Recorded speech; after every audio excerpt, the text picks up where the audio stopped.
Listen up, babies. Life's not fair. You get no say in the world you're born into. You don't decide your name. You don't decide where you come from. You don't decide if you have a place to call home, or if your whole family has to leave the country. Yeah, it's messed up. You don't decide how the world judges a person like you. You don't decide how your story begins, but you do get to decide how it ends. I do all this alone. Yeah. That's my darkness. That's why I laugh at these motherfuckers. Think they know me? You think you know me coming to my dungeon? It's a lonely dungeon because you don't want to do this shit alone every day. Train this hard by yourself. The bottom line is, no one's coming. No one. No one's coming to push you. No one's coming to tell you to turn the TV off. No one's coming to tell you to get out the door and exercise.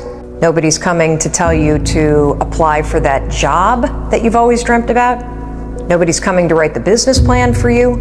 It's up to you. What is it you said to the kid? It ain't about how hard you hit. It's about how hard you can get hit and keep moving forward. How much you can take and keep moving forward. Get up. Let's go, get up!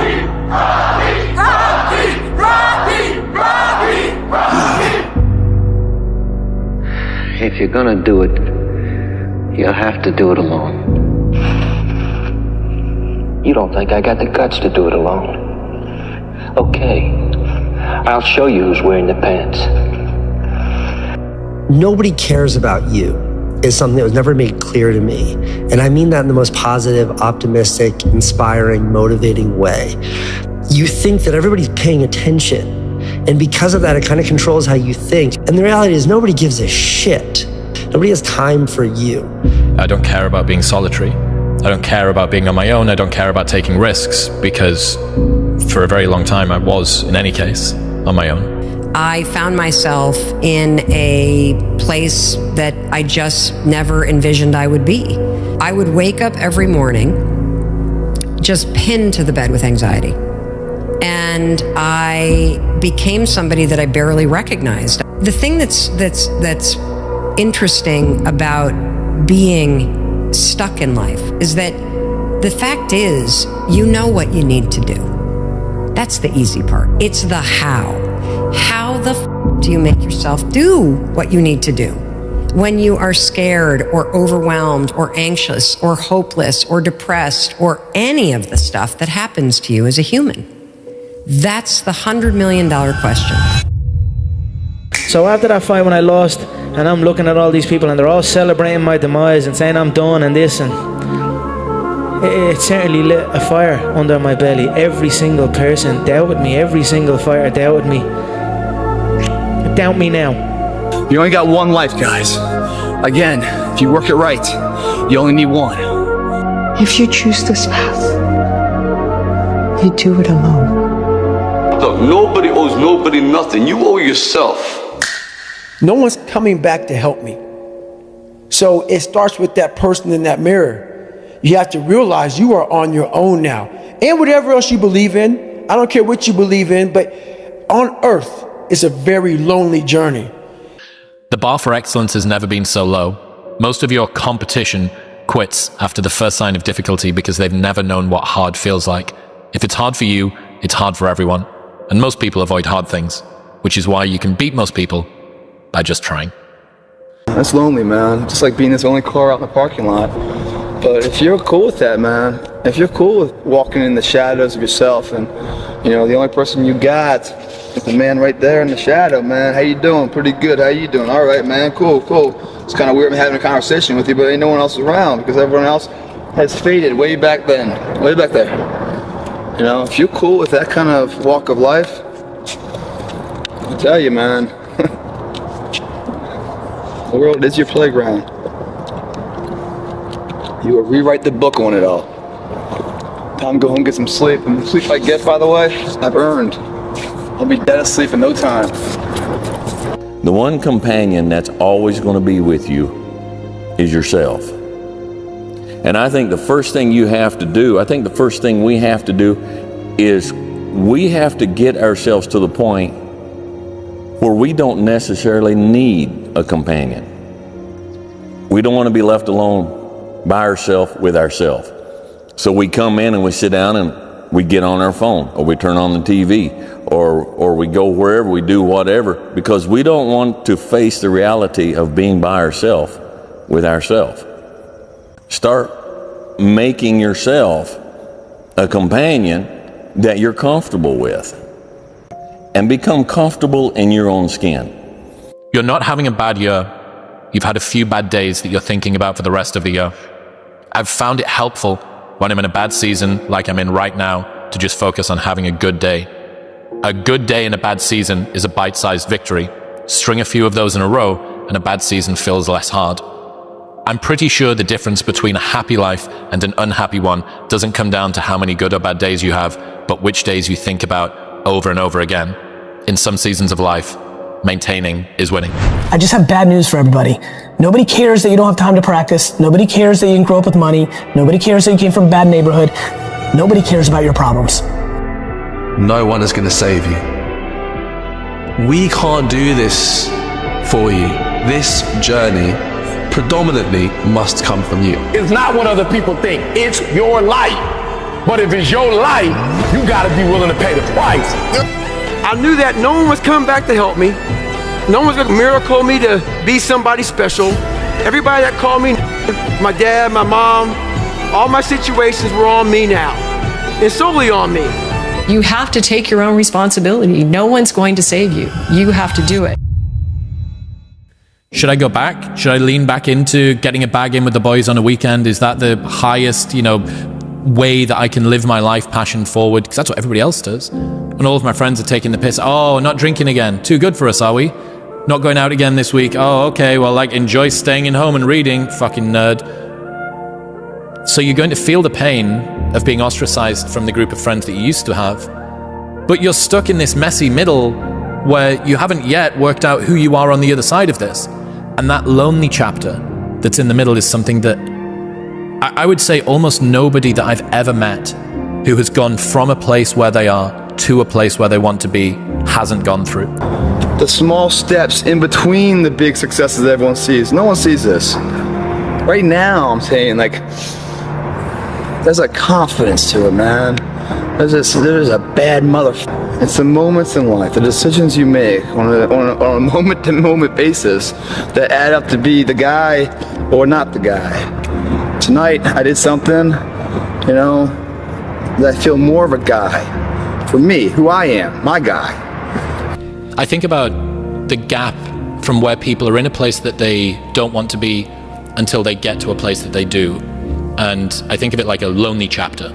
Everybody that has got from a place where they don't want to be to one where they are, there's a point where they're so different that they can't resonate with their old set of friends, but they're not yet sufficiently developed that they've created their new set of friends. And there's this temptation to go back to the old patterns, the old ways of thinking. If you want to go from where you are to where you want to be, you're going to have to do something that makes you more different, more weird, more easy to be mocked. There is no support around you. And there is this temptation to go back to your old ways of thinking. Go back to the road that you already know how it's going to end. Spending time alone is the only place where you get to have these conversations. And most of us are spending time away from being alone because we're scared of having these conversations. We struggle so much with the idea of being present in our own minds and bodies and hearts that we distract ourselves. So really the habit is being present with myself, with my thoughts, and working through when I'm happy with myself and when I think I could have done better. I don't respect a whole bunch of people, but the few that I did respect are the people who were uncommon amongst uncommon people. And what that means is those people who weren't afraid to stand alone. The thing is, man, it's always going to be a party. There's always going to be a time to celebrate and a time to join friends or a day to, the bars are always open. Always open.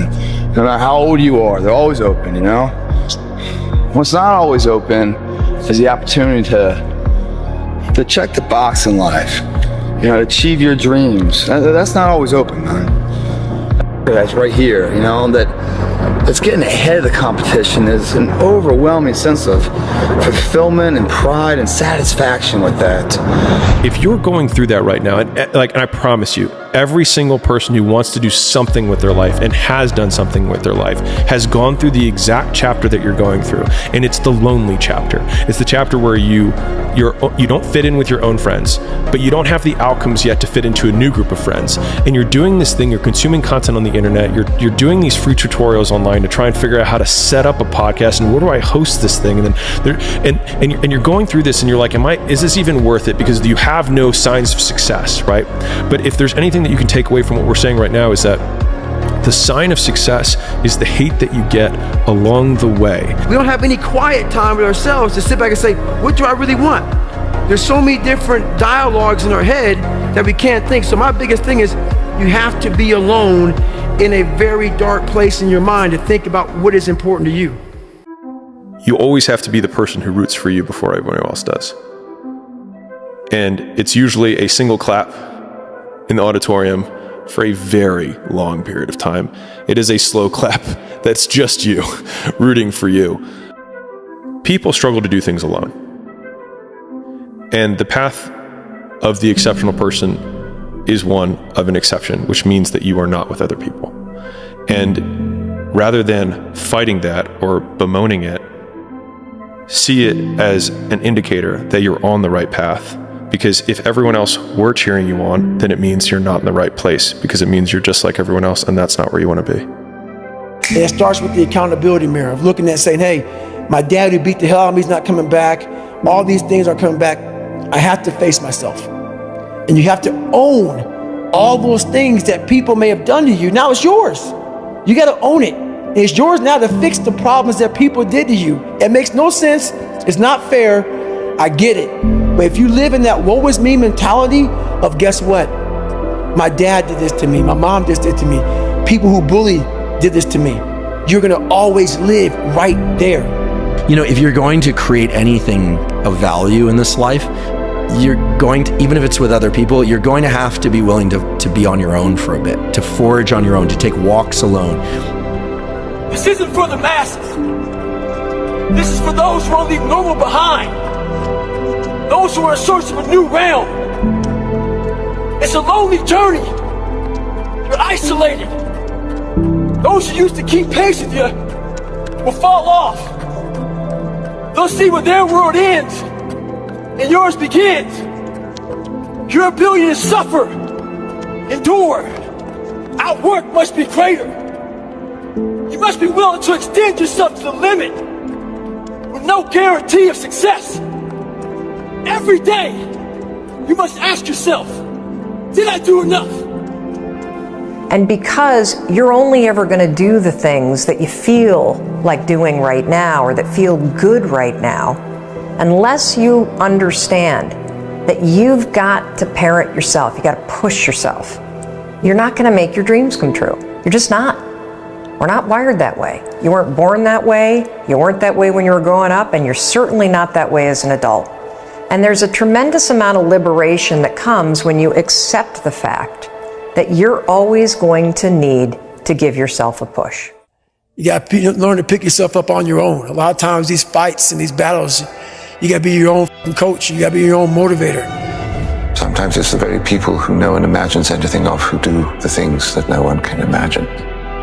It seems like my version of personal development requires me to fall into a hole or dig one, and then I realize nobody's coming to rescue me, and if I want to get out of the hole, I'm going to need to build a freaking ladder. Everything about it is accountability. Everything about it is self-discipline. Everything about it is no one's going to save you. No one's going to come out of the woods and say, hey, I got your back, man. I want to take you from all this shit. Taking responsibility for that, recognizing nobody's coming to save you. If I disappear, like, who cares? Nobody cares, man. Seriously. Yo, and that's okay. That's life. Okay, no one else is gonna save my life. Right? If I just sit here and diddle around, what am I gonna have? Nothing. Gotta do something. Right? Try and save my life.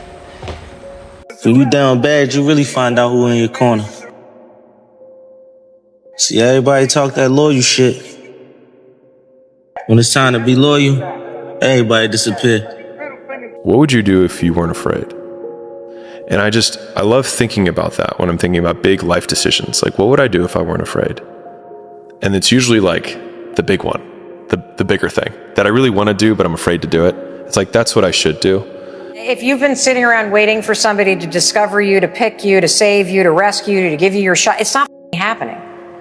Like, at some point, you got to wake up and realize when you're 18 and you're out of that house, you have to parent yourself. Your life is your responsibility.